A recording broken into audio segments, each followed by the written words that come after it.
2020 March 1-ാം തീയതിയാണ് ഒർസിലസ് tattoo studio എന്ന എൻ്റെ ഈ സ്ഥാപനം ഞാൻ ആദ്യമായിട്ട് പ്രവർത്തനം ആരംഭിക്കുന്നത്.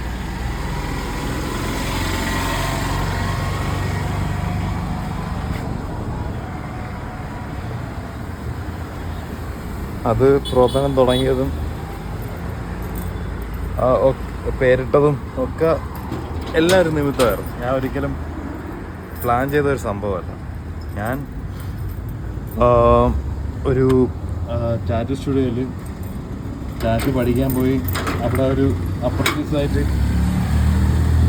ജോലി ചെയ്തുകൊണ്ടിരിക്കുകയായിരുന്നു. അവിടെ ടാറ്റുവിങ് കഴിച്ച് വല്ലപ്പുഴ ടാറ്റുവിങ് ചെയ്യുന്നു എന്നതല്ലാതെ ബാക്കി അവിടെ തൂപ്പ് തുടപ്പ് എല്ലാ പരിപാടിയും ഞാൻ തന്നെയാണ് ചെയ്തുകൊണ്ടിരുന്നത്. പക്ഷെ ഞാനത് എൻജോയ് ചെയ്യുന്നുണ്ടായിരുന്നു. കാരണം ഞാൻ പഠിച്ച സ്ഥലമല്ലേ, അവിടെ എന്ത് ചെയ്താലും അതെനിക്ക് ജോലിയല്ല, അതൊരു സർവീസാണ്.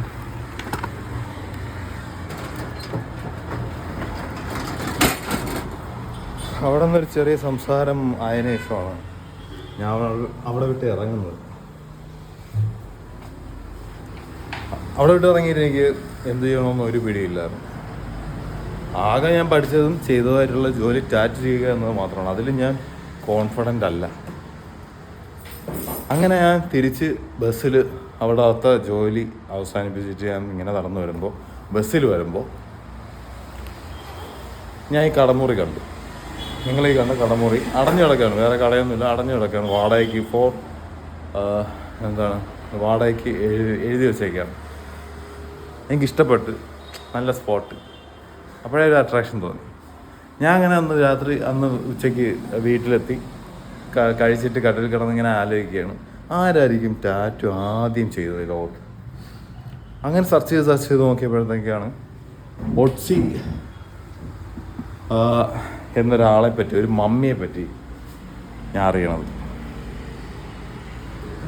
ഓക്കെ, ഒട്സി. അപ്പോൾ അതുമായിട്ട് ബന്ധപ്പെട്ട് ഒട്സിക്ക് ഇങ്കുമായിട്ട് ടാറ്റുവിങ്ങിനും അല്ലെങ്കിൽ ഇങ്കും ആയിട്ടുള്ളൊരു ലസ്റ്റ്, ആസക്തി എന്നൊരു മീനിങ്ങിൽ ഞാൻ ഒർസിലസ്റ്റ് എന്നൊരു പേര് കണ്ടുപിടിച്ചപ്പോൾ ആ നിമിഷം കണ്ടുപിടിച്ചു. അയ്യോ, അടിപൊളി പേരാണല്ലോ, അത് ഞാൻ ആരും ഇടാൻ പാടില്ല, അതിനു മുമ്പ് ഞാൻ കട തുടങ്ങണം, എൻ്റെ കടയിലെ ബോർഡാക്കണം എന്നൊരാഗ്രഹത്തിൻ്റെ പേരിൽ ഇങ്ങനെ നടക്കുകയാണ്. വേറെന്തോ ആവശ്യത്തിന് ട്രിവാൻഡ്രം പോയിട്ട് വീണ്ടും തിരിച്ച് ബസ്സിൽ വരുമ്പോഴത്തേക്കാണ് ഈ കട വേറെ ആരോ വന്ന് റെൻറ്റിന് നോക്കുന്നതായിട്ട് ഞാൻ കണ്ടത്.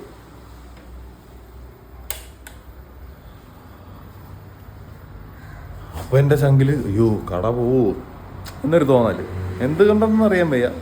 പോയാലും പോയില്ലേലും വലിയ നഷ്ടമൊന്നും എനിക്ക് ഉണ്ടാവുന്നില്ല. കാരണം എനിക്ക് വലിയ പ്രതീക്ഷയൊന്നുമില്ല ഞാൻ ടാറ്റു സ്റ്റുഡിയോ ആയിട്ട് അങ്ങ് ജീവിക്കുമോ.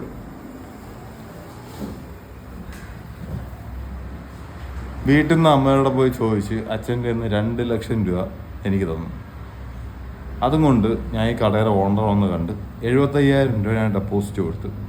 ബാക്കി 50,000 രൂപ ഞാൻ എൻ്റെ അക്കൗണ്ടിൽ ഇട്ടിരുന്നു. കാരണം അടുത്ത 6 മാസത്തേക്ക് വാടകയ്ക്ക് പൈസ കൊടുക്കണമല്ലോ, എനിക്കിവിടെ വരുമാനമൊന്നും വരില്ല എന്ന രീതിയിലാണ് ഞാൻ ടാറ്റു സ്റ്റുഡിയോ തുടങ്ങുന്നത്. 50,000 അപ്പോൾ അടുത്ത 6 മാസത്തേക്ക് വാടക കൊടുക്കാം എന്നും പറഞ്ഞിട്ട് 50,000 കൊണ്ടിട്ട്. അപ്പോൾ 75,000 പോയി, 50,000 പോയി, 1,25,000 ആൾറെഡി പോയി. ബാക്കിയുള്ള 75,000 രൂപയ്ക്കാണ് ഞാൻ ടാറ്റു സ്റ്റുഡിയോ സെറ്റാക്കിയത്. തുടക്കത്തിൽ ഈ ഒരു പോർഷൻ മാത്രമേ ഉള്ളായിരുന്നു. ഇതിൻ്റെ അകത്തായിരുന്നു പരിപാടികൾ. ഇവിടെ ബെഡ്റൂം, അങ്ങനെ അവിടെ റിസപ്ഷൻ ഏരിയ, അങ്ങനെ ഒരു സെറ്റപ്പായിരുന്നു. അവിടെ നിന്ന് എനിക്ക് പൈസ കിട്ടുന്നതനുസരിച്ച് ഞാൻ ഇത് കുറച്ചുകൂടി ബാക്കിലോട്ട് എക്സ്റ്റെൻഡ് ചെയ്ത് AC വെച്ച് അങ്ങനെ ഇന്ന് ഈ ടാറ്റു സ്റ്റുഡിയോ വലിയ സെറ്റപ്പിലൊന്നുമല്ല, പക്ഷെ വൃത്തിക്ക് ടാറ്റു ചെയ്യാനുള്ളൊരു അറ്റ്മോസ്ഫിയർ ഇവിടെ ഉണ്ട്.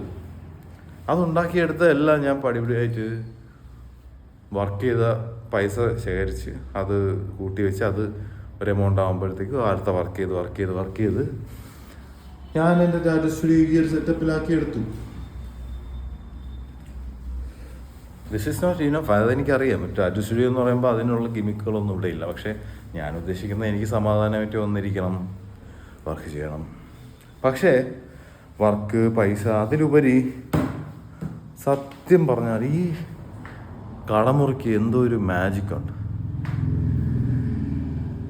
ഞാൻ കഴിഞ്ഞ 6 വർഷം ചിന്തിക്കുമ്പോൾ എൻ്റെ അച്ഛനും അമ്മേനേക്കാളും കൂടുതൽ എന്നെ മനസ്സിലാക്കി താലോലിച്ച് കൊണ്ടു നടന്നത് ഈ കടമുറിയാണെന്ന് തോന്നുന്നു. കാരണം ഞാൻ ഈ 50,000 രൂപ വാടക കൊടുക്കാൻ കിട്ടുമെന്ന് പറഞ്ഞല്ലേ, വരുമാനമില്ലെന്ന് പറഞ്ഞിട്ട് ഞാൻ ഇവിടെ പരസ്യം കൊടുത്തിട്ടില്ല. ഞാനൊരു എക്സ്ട്രീംലി ഇൻട്രോവേർട്ട് പേഴ്സണാണ്.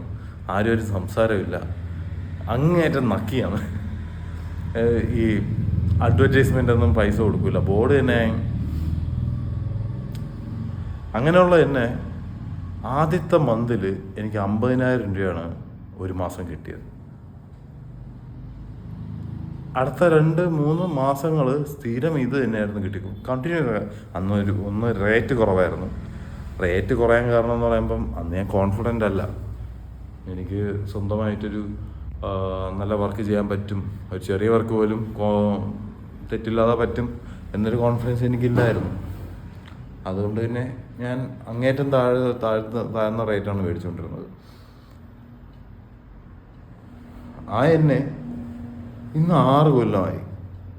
ഞാൻ 6 മാസം മാത്രം പ്രതീക്ഷിക്കുന്ന ഒരു ബിസിനസ് അല്ലെങ്കിൽ കടമുറി 6 മാസം കഴിയുമ്പം ആ വാടകയ്ക്ക് ഞാൻ അഡീഷണലി ഇട്ടിരുന്ന 50,000 രൂപ തീരുമ്പോഴത്തേക്ക് കട ഒഴിയുക, ബാക്കി 75,000 ഉണ്ട്, അതുകൊണ്ട് വീട്ടിൽ കൊടുക്കുക. ഈ ഒരു രീതിയിൽ ചിന്തിച്ചിരുന്ന എന്നെ കഴിഞ്ഞ 6 വർഷം കൊണ്ട് നടന്നു. അതോടൊപ്പം ഒട്ടും കോൺഫിഡൻ്റ് ഇല്ലാത്ത എന്നെ പൈസയും സമയവും തന്നാൽ എത്ര കൊലകൊമ്പൻ്റെ വർക്ക് ഞാൻ, അല്ലെങ്കിൽ വെല്ലുവിളിക്കുന്ന വർക്കുകൾ ഞാൻ ചെയ്യും എന്നൊരു കോൺഫിഡൻ്റ് ഉള്ള ഒരാളാക്കി മാറ്റി. 6 കൊല്ലം ഒരു വലിയ കാലയളവല്ലെങ്കിലും എന്നെ സംബന്ധിച്ച്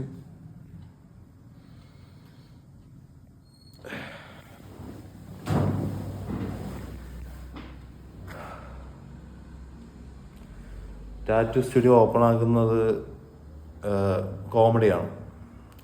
ഞാൻ ഈ പറഞ്ഞില്ലേ, മാർച്ച് 1 ഫെബ്രുവരി 28 2020 അമ്മയുടെ പരിചയത്തിലുള്ളൊരു ഈ വയറിങ് ചെയ്യുന്ന ഒരാളെ കൊണ്ട് ഇവിടെ വയറിങ് ചെയ്യിച്ചു.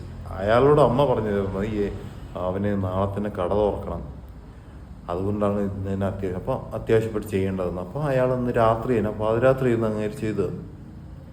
പക്ഷേ എനിക്കങ്ങനെ ഒരു പ്ലാനേ ഇല്ല. നാളെ തൊട്ട് തുറക്കണമെന്ന് എനിക്ക് പ്ലാനില്ല. എനിക്കങ്ങനെ സെറ്റാക്കിയിട്ട് പയ്യെ തുടങ്ങാം എന്നുള്ള രീതിയിൽ.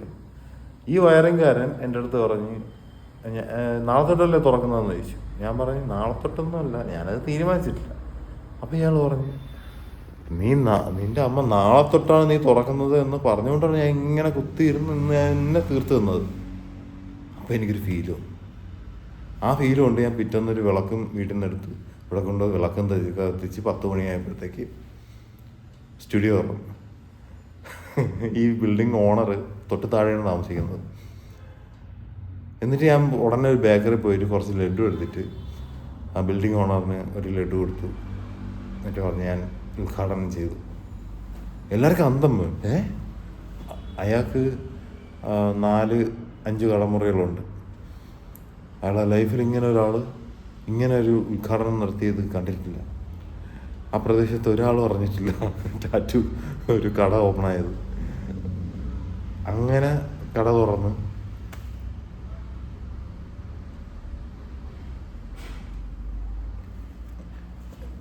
അതൊരു മാജിക് തന്നെയാണ്. അങ്ങനെ കട തുറന്ന് ക്ലയൻസിനെയൊന്നും അങ്ങനെ ഫ്രണ്ട്ലി ആയിട്ട് ഡീൽ ചെയ്യാത്ത ഒരാൾ 6 വർഷം തുടരുക എന്ന് പറയുമ്പോൾ വലിയ സംഭവമാണ്. എന്നെ സംബന്ധിച്ച് വലിയ സംഭവമാണ്. അത്തരത്തിലുള്ള കടമുറിയെ ഞാൻ ഒട്ടും നന്നായി പരിഗണിച്ചില്ല എന്ന് വേണം പറയാൻ.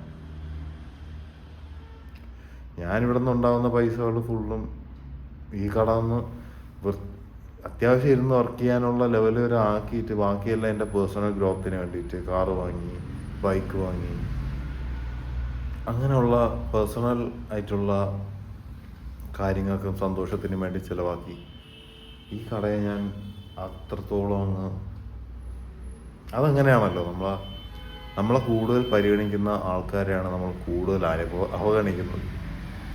അമ്മ, ഭാര്യ, കാമുകി.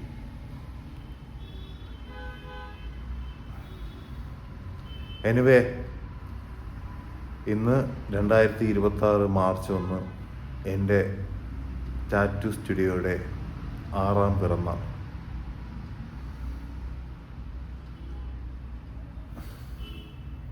തുടരാം.